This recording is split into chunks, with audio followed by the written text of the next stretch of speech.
Сегодня в Финляндии пройдет встреча российского и американского лидеров государств. Почему выбор пал именно на Хельсинки? В Якутию прибыла японская техника для строительства ветропарка. В ближайшее время ее погрузят на баржи и отправят в Булунский район. В Якутии активно идет заготовка молока. Какие районы уже выполнили план, а каким необходимо улучшить показатели?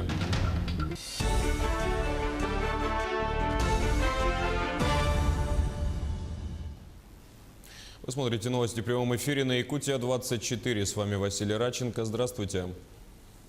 Ситуация с лесными пожарами в республике остается напряженной. По данным на сегодняшнее утро, в Якутии ведут работы по ликвидации 16 пожаров на общей площади более 16 тысяч гектаров.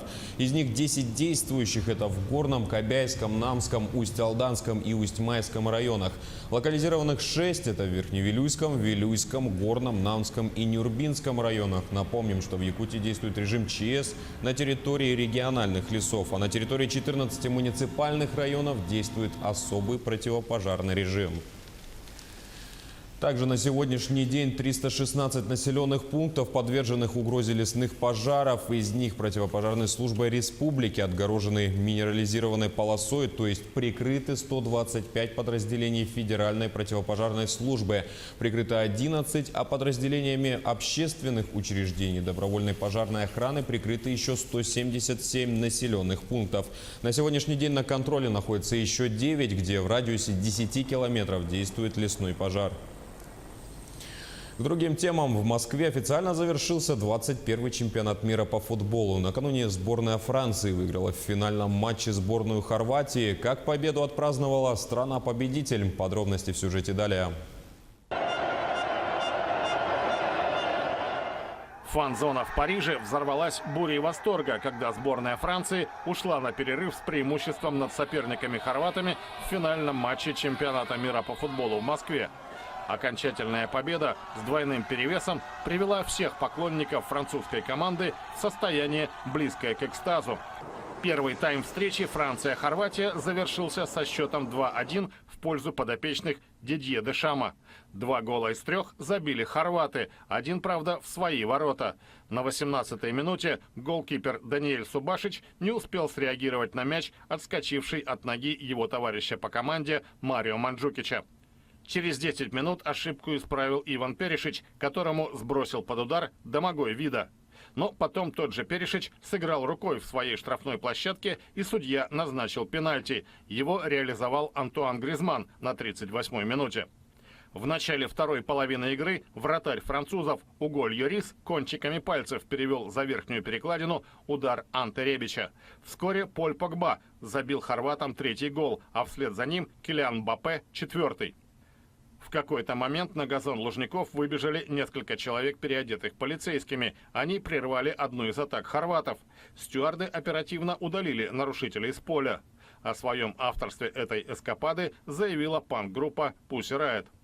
Манджукич реабилитировался на 69-й минуте. Он вышел 1 на 1 с Льорисом и был хладнокровен и точен. Последовавшие атаки не увенчались успехом. Итог матча 4-2 в пользу французов. Свидетелями торжества соотечественников стали президент Эммануэль Макрон и его супруга Брижит. Президенту Хорватии Калинде Грабар-Китарович оставалось только развести руками. Хорватам не удалось взять реванш за поражение от сборной Франции в полуфинале чемпионата 1998 года в Париже. Болельщики команды под руководством тренера Златко Далича огорчены поражением, но говорят, что все равно гордятся своими любимцами. Звание вице-чемпионов мира и серебряные медали тоже неплохо. У миллионов людей изменилось мнение о нашей стране. Об этом сказал Владимир Путин, отвечая на вопросы представителей СМИ по завершению финального матча чемпионата мира по футболу. Он также прокомментировал игру российской сборной. Цитата: «Думаю, что миллионы людей, кто бы что ни говорил, не ожидали такого результата от нашей команды. Мы можем быть горды тем, что у нас появился такой замечательный тренер, причем российский тренер, и мы можем гордиться своей командой». Помимо этого, президент страны выразил благодарность специалистам и волонтерам. Безусловно, мы можем гордиться тем, как мы организовали этот турнир. А мы делали это, и я многократно уже об этом говорил, делали это и для наших болельщиков, для наших любителей спорта, для российских, ну и для всех любителей спорта во всем мире. И у нас получилось. Получилось во всех аспектах этого грандиозного события.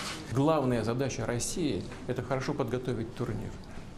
И мы сделали это, у нас это получилось, все это отмечают. А сегодня у президента страны в Хельсинки запланирована встреча с лидером США Дональдом Трампом. Встреча должна состояться в президентском дворце. Планируется, что вначале состоится личная беседа. Кроме глав государств будут присутствовать только переводчики. Далее начнутся российско-американские переговоры, которые пройдут в формате рабочего завтрака. Затем Путин и Трамп проведут совместную пресс-конференцию, на которой подведут итоги встречи. Наш телеканал стал единственным среди региональных, который покажет трансляцию встречи в прямом эфире. Она пройдет в 19 часов по местному времени. Финляндия, в свою очередь, готова к проведению встречи российского и американского лидеров. Почему выбор пал именно на Хельсинки? Репортаж наших коллег из Reuters. Финская столица готова к саммиту Владимира Путина и Дональда Трампа. Самый знаменитый саммит, который ассоциируется со столицей Финляндии, прошел в 1975 году. Тогда лидеры западных стран и СССР подписали Хельсинский заключительный акт совещания по безопасности и сотрудничеству в Европе. Для местных жителей предстоящие переговоры двух лидеров – большое событие. Энли Бьорк работает продавцом на рыночной площади. Она говорит, что Хельсинки – безопасный город, который подходит для проведения столь значимых мероприятий. Это очень важная встреча. Они не так много раз виделись. В Хельсинки много лет назад была основана ОБСЕ. С тех пор у нас проходили многие важные встречи, потому что здесь спокойно и безопасно. На улицах города развесили приветственные плакаты на английском и русском языках. На одном из них значится «Keep peace» – «Сохраняйте мир». Эти слова традиционно произносят финны, когда поднимают тосты. Как ожидается, Путин и Трамп обсудят текущую ситуацию и будущее российско-американских отношений, а также ряд международных вопросов. В Хельсинки будут приняты меры повышенной безопасности. Несколько улиц будут перекрыты, а знаменитая городская рыночная площадь перед президентским дворцом закрыта из соображений безопасности. Однако не все рады приезду двух лидеров. Сотни людей в Хельсинки вышли на акцию в защиту прав человека. В руках у них были национальные флаги, плакаты и транспаранты с лозунгами против Трампа и Путина. Президент США проводит последний день перед встречей с российским лидером в Великобритании, где находится в рамках рабочего визита. Трамп отправился на юго-запад Шотландии. Там, на берегу Ирландского моря, находится его собственный гольф-курорт Трамп Тернбери. Тем временем Путин встретился с эмиром Катара Тамимом бен Хамадом Аль-Тани и президентом ФИФА Джанни Инфантино. Они приняли участие в церемонии передачи Катару полномочий по проведению чемпионата мира. Страна выбрана хозяйкой следующего турнира, который состоится в 2022 году. И к новостям республики. В Якутию прибыло японское оборудование и установки для строительства ветропарка в поселке Тикси. Его привезли в Якутск, откуда далее отгрузят на барже и направят в Булунский район. Сразу по прибытию ветроустановок в Тикси начнутся монтажные работы. Осенью должны синхронизировать ветропарк с построенной линией электропередач и произвести пусконаладочные работы. Затем уже в следующем году планируют построить дизельную электростанцию и установить систему аккумулирования электроэнергии. А в 2020-м начнется демонстрационный период всего комплекса. Ветропарк строят с целью повысить энергобезопасность поселка в сочетании с дизельными генераторами. Для японской же стороны данный проект нацелен на испытание оборудования в условиях экстремально низких температур и сильных ветров. В республике активными темпами идет заготовка молока. По оперативным данным Минсельхоза Якутии, на сегодняшний день заготовлено 29 тысяч тонн продукта, а это почти 50% от годового плана. Лидером по объемам заготовленного молока идут Чурапчинский, Медино-Кангаласский районы. Неплохой показатель у заготовителей Вилюйского и Нюрбинского, где сезонный план перевыполнен более чем на 100%. Но в то же время в Амге, Намцах и Хангаласском районах отмечают отставание. И это связано непосредственно с последствиями весеннего паводка. отставание у нас идет на 660 тонн от прошлого года, от показателей прошлого года. Неделю назад было 1100 тонн, да. Считаю, что мы сейчас догоняем. На сегодняшний день профинансировали более 1,5 миллиарда рублей, да.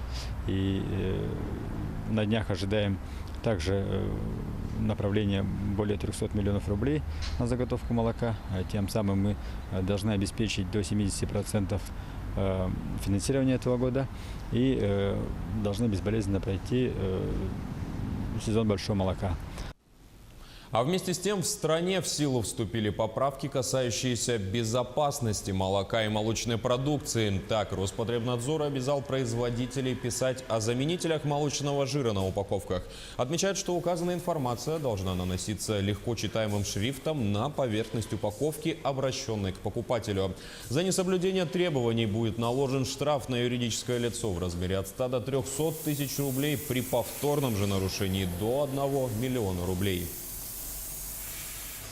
Сегодня предстоит временное ограничение электроснабжения в Ленском районе в связи с проведением работ по ремонту и техническому обслуживанию линий электропередач и оборудования. График вы сейчас можете видеть на своих экранах. Ограничения коснутся поселка Витим, Северная, Нюя, Чамча, Ортонахара, там Батамая, Южная Нюя, а также города Ленска. И к ярким событиям в мире спорта. Открытый чемпионат по бразильскому джиу-джитсу, который проходил в Москве, завершился триумфом спортсмена из Якутии. Федор Акаюкин стал чемпионом турнира, завершив все 5 схваток досрочно. Победы одержаны при помощи удушающего приема. Соревнования проходили с 7 по 8 июля, как среди взрослых, так и юниоров. Ранее Федор становился победителем континентального чемпионата Европы по джиу-джитсу. В моем весе до 60 килограммов было 27 человек из разных стран. Так получилось, что все-таки с моей стороны больше было россиян. И были уроженцы Индии, Израиля, Таджикистана и Узбекистана. А с другой стороны, все-таки там также были других стран. Там, по-моему, турки были, тоже индусы были, с Израиля были то же самое, ну и с ближайшей Европы. Ну, в финале встретился с россиянином с клуба «Беркут» БЖЖ. Вот, и закончил также треугольником.